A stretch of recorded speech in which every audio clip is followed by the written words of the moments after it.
வணக்கம் நேயர்களே, வேந்தர் டிவியும் தமிழ் matrimony.com இணைந்து நடத்தும் இந்த மனம் போல் மாங்கல்யம் நிகழ்ச்சி ரொம்பவே சக்ஸஸ்ஃபுல்லாக போயிட்டு இருக்கு. எத்தனையோ மக்கள் நாங்கள் நடத்தக்கூடிய அந்த வென்யூவில் நிறைய பேர் பார்ட்டிசிபேட் பண்ணி இந்த ஷோவை ஒரு கிராண்ட் சக்ஸஸாக மாற்றிருக்கிறதுக்கு ரொம்ப நன்றி.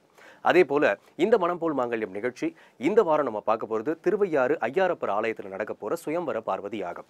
திருமண தடை விலகி திருமணம் சீக்கிரம் நடக்கணும் அப்படின்னு நினைக்கக்கூடிய எல்லா மக்களுமே, அதாவது பெற்றோர்களாக இருக்கட்டும், பிள்ளைகளுக்காக வேண்டிக்கிறவங்களா இருக்கட்டும், இந்த மாதிரி யாராக இருந்தாலும் இந்த நிகழ்ச்சியில் கலந்துக்கிட்டு பயன்பெறுவாங்க. அந்த விஷயத்தை தான் நம்ம இந்த நிகழ்ச்சியின் மூலமாக பார்த்துக்கிட்டு வரோம். அது மட்டும் இல்லாமல் வரன்களின் அறிமுகங்களும் நம்ம காமிச்சிக்கிட்டு இருக்கோம். அந்த வகையில் இன்னைக்கு நிகழ்ச்சி ரொம்பவே சிறப்பாக இருக்க போகுது. வாங்க நிகழ்ச்சிகளை போகலாம்.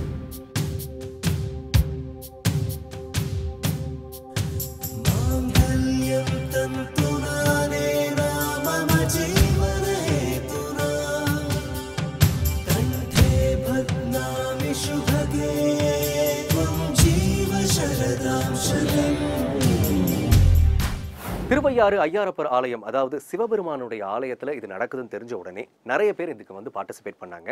இப்போ எல்லாருமே காத்துக்கிட்டு இருக்காங்க. இன்னும் நிறைய பேர் வந்தவண்ணம் இருக்காங்க. இப்போ இந்த யாகம் நடந்துகிட்டு இருக்கு. வாங்க பார்க்கலாம்.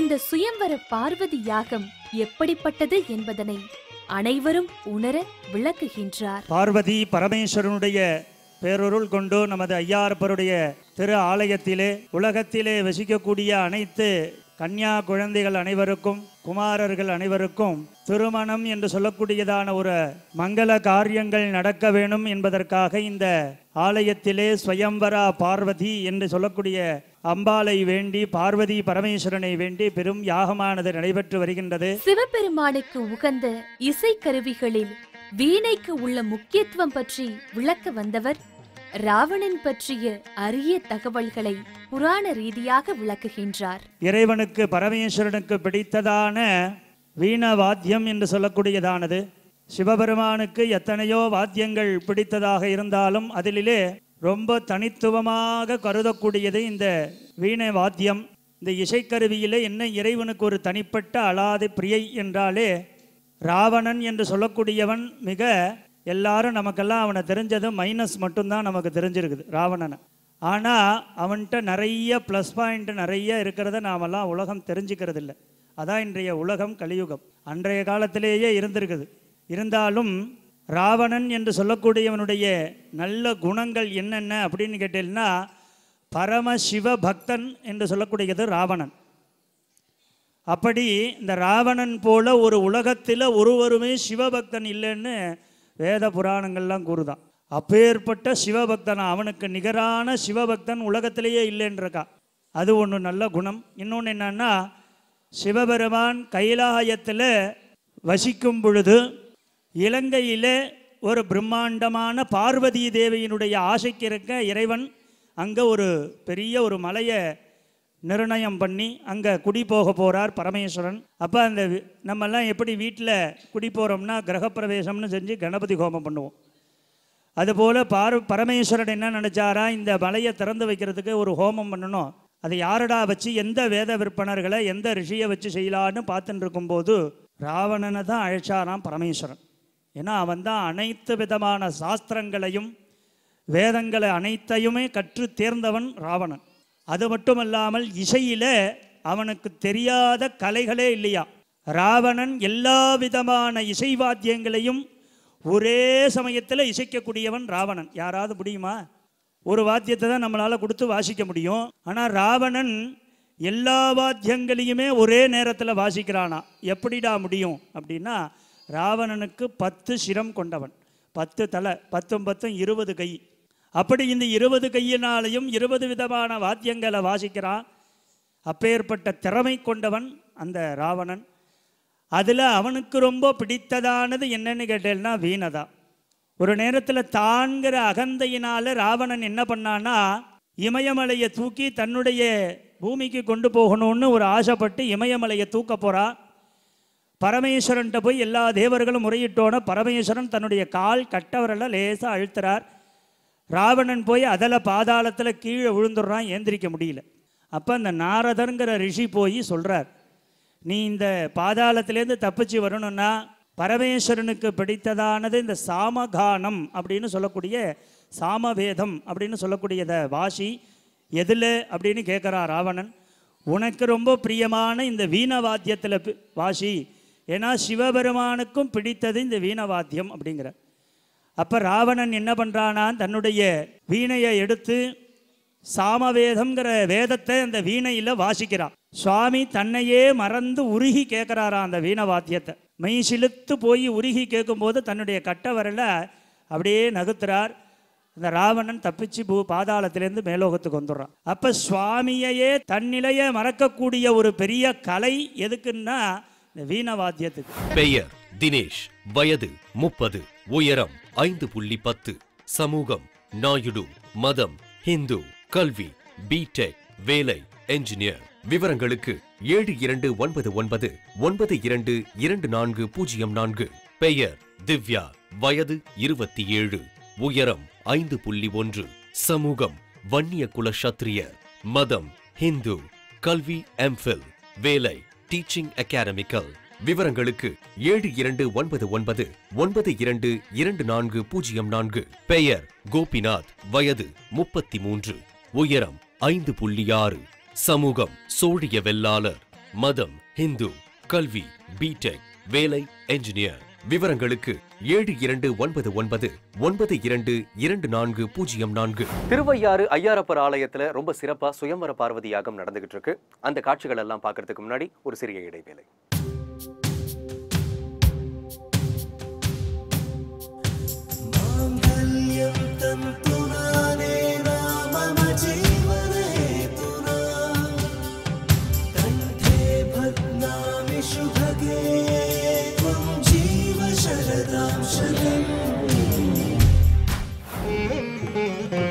இந்த யாகம் தோன்றிய விதம் எப்படி என்பதனை கூறிய குருக்கள் பார்வதி தேவியின் தவம் பற்றியும் இறைவன் இசைந்து அளித்த வரம் பற்றியும் சிறப்பாக விளக்குகிறார். இந்த தருணத்தில் சுவாமி ஆனவர் சந்தோஷமா இருக்கிறார் அப்படிங்கிறதுக்கு தான் ஒரு அறிகுறி என்ன அப்படின்னா, இந்த சுயம்வர பார்வதி ஹோமத்தில் அம்பாலோட ஆலிங்கனமா இருக்கின்றாராம் சுவாமி பரமேஸ்வரன். இந்த பார்வதி தேவி அப்படிங்கிற அம்பாள் என்ன பண்ணாலாம், பூலோகத்தில் வந்து பரமேஸ்வரனை திருமணம் செய்வதற்காக நெடுங்காலமாக தபம் கொண்டு இருந்தாள். அதனால தான் தபஸ்காமாட்சி அப்படிங்கிறது கூட சில கோயிலெல்லாம் இருக்கும். அப்படி தபக்கோலம் கொண்டு இறைவனை தபத்தினாலே தப வலிமையினாலே பரமேஸ்வரனை சந்தோஷமடைய செய்து பரமேஸ்வரன் நேராக வந்து கேட்குறார், பார்வதி உனக்கு என்ன வேணும்? குருவே, இறைவா, உன்னை திருமணம் செஞ்சுக்கிறத தவிர வேறு எனக்கு எந்த ஆசையும் இல்லைன்னு பார்வதி தேவி முறையிடுறார். அப்படியே ஆகட்டும்னு சுவாமியும் ததாஸ்தூன்னு அனுக்கிரகம் பண்ணுறார். அப்படி அனுக்கிரகம் பண்ணி நடக்கக்கூடிய காலங்கள் தான் பார்வதி பரமேஸ்வரனுக்கும் திருமணம் நடந்த ஒரு யுகம். அந்த தருணத்தில் நமக்கு என்ன இப்போ இது தேவை அப்படின்னா, இது எல்லாத்துக்கும் தெரிஞ்ச கதை தான் பார்வதி பரமேஸ்வரனுடைய திருமணம். ஆனால் அதில் ரொம்ப ஒரு விசேஷமான சூக்ஷ்ம விஷயம் அடங்கியிருக்குது. இந்த யாகத்துக்கு முக்கியமானது என்ன அப்படின்னு கேட்டீங்கன்னா, இந்த பார்வதி பரமேஸ்வரனுடைய திருக்கல்யாண வைபவம் நடைபெற்று முடிந்தவுடன் பார்வதி தேவியார் பரமேஸ்வரன்ட்ட ஒரு பெரும் வரத்தை கேட்குறார். என்ன அப்படின்னா, இந்த உன்னை திருமணம் செஞ்சுக்கிறதுக்காக, இறைவனான உன்னை திருமணம் செஞ்சுக்கிறதுக்காக இவ்வளோ காலம் நான் தபம் பண்ணேன். ஆனால் பூலோகத்தில் வருங்காலத்தில் இந்த கலியுகத்தில் எவ்வளவோ குழந்தைகள் திருமணத்தினுடைய தடையாக, ஜாதகத்தினுடைய சம்பந்தமாக, ஏன்னா திருமண தடைங்கிறது எதனால் வருதுன்னா, அந்த ஜாதகத்தில் இருக்கக்கூடிய காலசர்ப்ப தோஷம், கலத்திர தோஷம் என்று சொல்லக்கூடிய கிரக செவ்வாய் தோஷம், இது மாதிரியான தோஷங்களினாலே விவாகமானது நமக்கு தடைகள் ஏற்படுது. இதெல்லாம் அன்றைக்கே பார்வதி கணக்கிட்டு பார்த்துருக்கா. இது மாதிரி கிரகத்தினுடைய செயல்பாட்டினால மக்கள் எல்லாம் துன்பப்பட போகிறாங்க, இதற்கெல்லாம் ஒரு வழிகாட்டணும் அப்படின்னு பரமேஸ்வரன்ட்ட முறையிடலாம் பார்வதி.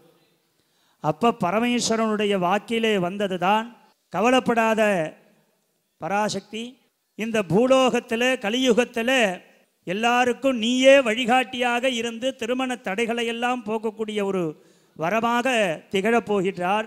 உன்னுடைய பெயர் கொண்டே அவரவர்களுக்கு, ஸ்வயம்னா அவர்களுக்கு அப்படின்னு பேர், ஸ்வயம்னா தன்னுடைய, எனக்கு அப்படின்னு பேர், ஸ்வயம் அப்படின்னா அவரவர்களுக்கு.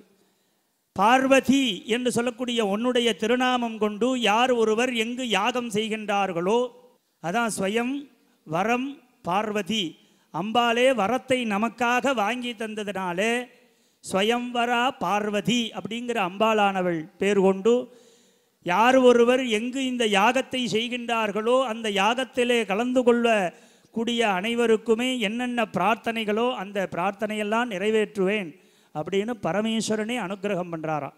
எவ்வளோ ஒரு பெரிய பாக்கியம்.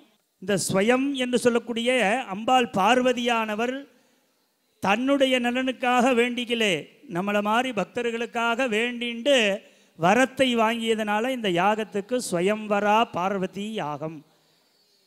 இந்த யாகத்தில் கலந்துட்டோம் அப்படின்னாலே நம்மளுடைய தலையெழுத்தே மாற்றப்படுது அப்படிங்கிறது பெரியோர்களுடைய வாக்கு. இந்த யாகத்தில் கலந்து கொள்ள இயலாவிட்டாலும் தமது மனப்பூர்வமான ஆசிகளை அனைவருக்கும் வழங்குகிறார் தருமபுர இளைய ஆதீனம் ஸ்ரீலஸ்ரீ மாசிலாமணி தேசிகர் அவர்கள். பேணி தொழும் அவர் பொன்னுலகு ஆல பிறங்கு அருளால் ஏணிப்படி நெறியிட்டு கொடுத்து இமையோர் முடிமேல் மாணிக்கம் ஒத்து மரகதம் போன்று வைரமண்ணி ஆணிக் கனகமும் ஒக்கும் ஐயாரன் அடித்தலமே.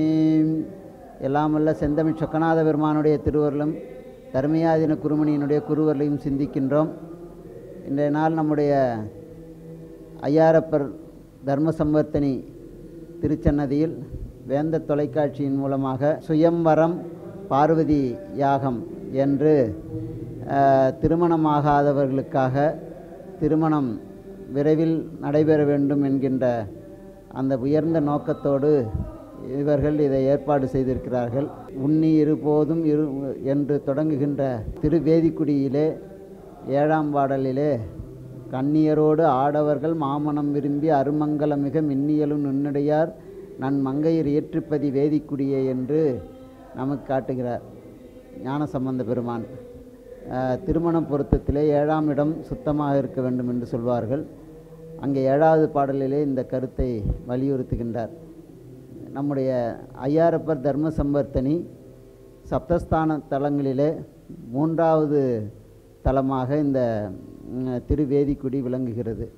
அதனால் இந்த சப்தஸ்தானத்தில் அனைவரும் நந்தி கல்யாணம் உந்தி கல்யாணம் என்று சொல்வார்கள். பங்குனி மாதம் புனர்பூச நட்சத்திரத்திலே ஐயாரப்பர் தர்ம சம்பர்த்தினியுடன் நந்தியம்பெருமான் சுயசாம்பிகையோடு திருமழப்பாடிக்கு சென்று திருமணம் செய்து கொள்கிறார். அதனுடைய நன்றி பாராட்டு முகமாக இந்த சப்தஸ்தான விழா நடைபெறுகிறது. அதனால் இங்கே திருவையாற்றிலே இந்த விழா கொண்டாடுவது 2 வகைகளிலே அவர்களுக்கு விரைவில் திருமணம் கைகூடும். ஒன்று, நந்தியம்பெருமானுக்கு திருமணம் நடந்த பதி இந்த பதி. ஐயாரப்பர் திருமணத்திற்கு நன்றி பாராட்டும் விழமாக செல்லுகின்ற 3வது பதியாக திருவேதிக்குடி விளங்குவதாலும் இதனை சுற்றி இருப்பதினாலேயும் இங்கே அந்த விழாவை கொண்டாடுவது சிறப்புக்குரியது. மணமக்கள் நல்ல குடும்பத்தோடு மன ஒற்றுமையோடு வாழ வேண்டும் என்கின்ற உயர்ந்த நோக்கத்தோடு இல்வாழ்க்கை என்று வைத்திருக்கிறார்கள். ஒருவருக்கொருவர் விட்டு கொடுத்து ஒருவருக்கொருவர் புரிந்து கொண்டு வாழ்கின்ற வாழ்க்கையை அவர்கள் மேற்கொள்ள வேண்டும். அதன் மூலமாக வினை துய்ப்புகளை அனுபவிக்க வேண்டும் என்கின்ற உயர்ந்த நோக்கத்தோடு தான் இப்படிப்பட்ட ஒரு காரியங்களை எல்லாம் முன்னோர்கள் வகுத்திருக்கிறார்கள். அந்த வகையில் இன்றைக்கு வேந்த தொலைக்காட்சி இந்த யாகத்தினை செய்கிறது. இதில் கலந்து கொள்கின்றவர்களுக்கு விரைவில் திருமணம் நடைபெற வேண்டும் என்று வாழ்த்தி, மண்ணில் நல்ல வண்ணம் வாடலாம் வைகளும் எண்ணில் நல்ல கதிக்கு யாதும் ஓர் குறைவிலை கண்ணில் நல்ல அகுதுரும் கழுமல வளநகர் பெண்ணில் நல்லாளுடன் பெருந்தகை இருந்தது. பெயர் கார்த்திக் ஆனந்த். வயது 36. உயரம் 6.0. சமூகம் நாடார். மதம் ஹிந்து. கல்வி PhD. வேலை ப்ரொஃபசர். விவரங்களுக்கு 7299922404. பெயர் மணிகண்டன். வயது 36. உயரம் 5.2. சமூகம் விஸ்வகர்மா. மதம் ஹிந்து. கல்வி MSc IT. வேலை அட்மினிஸ்ட்ரேட்டிவ் ப்ரொஃபஷனல். விவரங்களுக்கு 7299922404. பெயர் பிரகாஷ். வயது 31. உயரம் 5.6. சமூகம் நாயர். மதம் ஹிந்து. கல்வி MCom. வேலை மேனேஜர். விவரங்களுக்கு 7299922404. திருமண தோஷம் விலகி விரைவில் திருமணம் கைகூடணுன்ற நோக்கத்தோட நிறைய பேர் இந்த யாகத்துல கலந்துகிட்டு இருக்காங்க. இந்த யாக காட்சிகளை தொடர்ந்து பார்க்கறதுக்கு முன்னாடி ஒரு சிறிய இடைவேளை.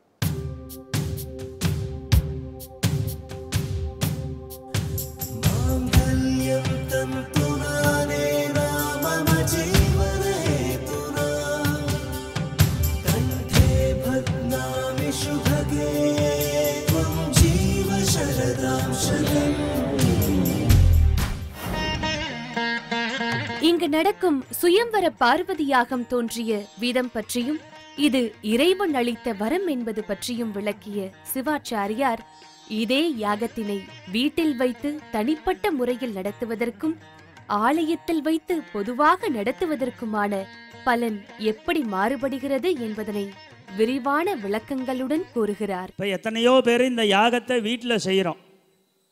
சுயம்வரா பார்வதி ஹோபம்னு எத்தனையோ பேரில் குழந்தைங்க கல்யாணம் ஆகாத குழந்தைங்கள்லாம் வீட்டிலையே தனிப்பட்டு பணம் இருக்கிறவங்க நிறைய வீட்டில் செய்வாங்க. ஆனால் அந்த யாகத்தினுடைய பலனோட கோடிக்கணக்கான பலன்கள் நமக்கு இந்த ஆலயத்தில் செய்யறதுனால கிடைக்குதான். எப்படி அப்படின்னா, சில பெரியோர்கள் எல்லாம் ஆகமங்கள் புராணங்கள் எல்லாம் கோயிலில் செய்யறதனுடைய யாகத்தினுடைய பலன் 1000 மடங்கு உயர்ந்தது அப்படிங்கிறத அனுபவித்து நமக்காக கூறப்பட்டிருக்காங்க. எந்த ஒருவர் உலக நன்மைக்காக யார் ஒருவர் செய்கின்றார்களோ அந்த யாகமானது பலன் நமக்கு கோடிக்கணக்கில் கிடைக்குதா. நம்ம வீட்டில் செஞ்சால் வெறும் 10 மடங்கு தான் %. ஆனால் அதே யாகத்தை ஆலயத்தில் செய்யும் பொழுது எதனால் ஏறுதுன்னா, கோயிலில் செய்யக்கூடிய யாகம் எல்லாமே எல்லாருக்கும் சேருது. தனிப்பட்ட நபரே செலவு பண்ணி செஞ்சாலும் ஆனால் பலனானது உலக மக்களை அனைத்து ஜீவராசிகளுக்கும் போய் சேருது. அப்படிங்கிறதுனுடைய பேரு கருணையினால சுவாமி அந்த மாதிரி பலனும் நமக்கு எல்லாருக்கும் அனுகிரகம் பண்றார். நம் நிகழ்ச்சியின் தலைப்பான மனம் போல் மாங்கல்யம் என்பது எத்தனை சிறப்பானது என்று மனப்பூர்வமாக விளக்குகிறார். இந்த யாகத்தை நடத்துறதுனுடைய காரணம் என்ன ஒரு விசேஷம் அப்படின்னா, மனம் போல மாங்கல்யம் யத்பாவம் தத்பவதி அப்படின்னு ஒரு சாஸ்திரத்தில் வாக்கியம் உண்டு. எந்த ஒரு நல்ல காரியத்துக்குமே மனம்தான் ரொம்ப முக்கியங்கிறாங்க இல்லையா. மனசு நன்னா இருந்தால் போதுண்டா, எதுவுமே தேவையில்லை அப்படின்னு சொல்கிறது. இன்றைக்கி ஜாதகத்தில் கூட 35 வயசுக்கு மேலே போயிடுச்சுன்னா ஜாதகம் பார்க்காதீங்கிறான். கல்யாணத்துக்கு பொண்ணாக இருக்கட்டும் பையனாக இருக்கட்டும் 35 வயசு 37 வயசு தாண்டிடுச்சுனால் ஜாதகத்தை பார்த்துலாம் கிரகங்கள் எல்லாம் பார்த்து 9 பொருத்தம் இருக்கா 10 பொருத்தம் இருக்கான்லாம் பார்க்க வேண்டாம்.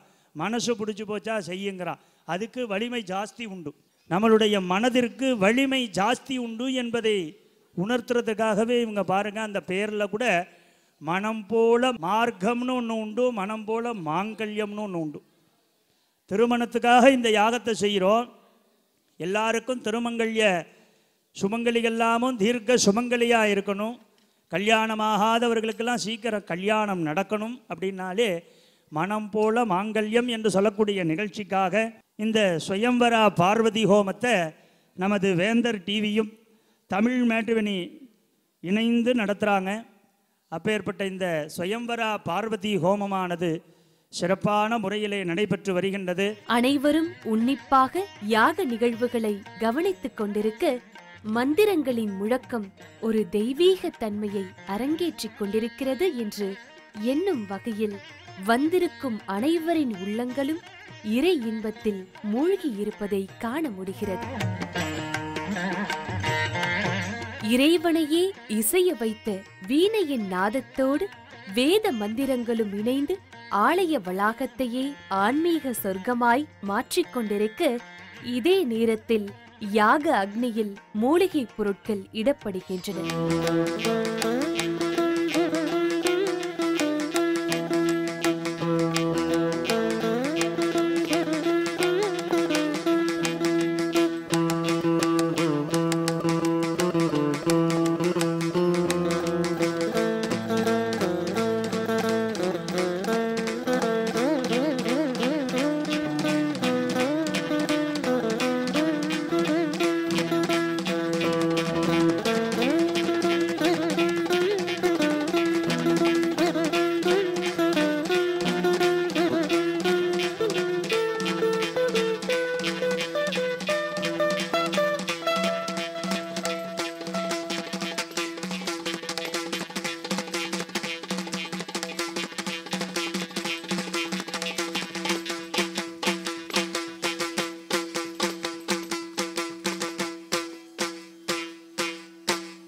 இந்த தெய்வீக தருணத்தில் அனைவரும் தங்கள் எண்ணம் ஈடேற வேண்டும் என்ற உணர்வோடு லயித்திருக்கின்றனர். ஓம் தத்புருஷாய வித்மஹே மகாதேவாய தீமஹே தன்னோ ருத்ர பிரச்சோதயாத் ஸ்வாஹா. ஓம் கணாம்பிகாயை வித்மஹே மகாதபாயை தீமஹே தன்னோ கௌரி பிரச்சோதயாத் ஸ்வாஹா. பெயர் பிரேம்குமார், வயது 30, உயரம் 5.4, சமூகம் பார்கவ குளம், மதம் ஹிந்து, கல்வி பிகாம், வேலை மேனேஜர். விவரங்களுக்கு 7299922404. பெயர் ஸ்ரீனிவாசன், வயது 31, உயரம் 5.5, சமூகம் நாயுடு, மதம் ஹிந்து, கல்வி பிஎஸ்சி, வேலை ஹாஸ்பிட்டாலிட்டி ப்ரொஃபஷனல். விவரங்களுக்கு 7299922404. பெயர் சுஜாய், வயது 36, உயரம் 5.4, சமூகம் பிராமின் மாத்வா, மதம் ஹிந்து, கல்வி MCA, வேலை சாஃப்ட்வேர் ப்ரொஃபஷனல். விவரங்களுக்கு 7299922404. இந்த திருவையாறு ஐயாரப்பர் ஆலயத்துல எத்தனையோ மக்கள் கலந்துக்கிட்டு இந்த யாகம் மூலயமா பயன்பெறணும் அப்படின்ற நம்பிக்கை நோட்டோட இந்த சுயம்பர பார்வதி யாகத்தை பார்த்து சந்தோஷத்தோட அடுத்த வாரம் இதோடைய கண்டினியூஷனை பார்க்க போறோம். அதுவரை பை ஃப்ரம் அலெக்ஸ்.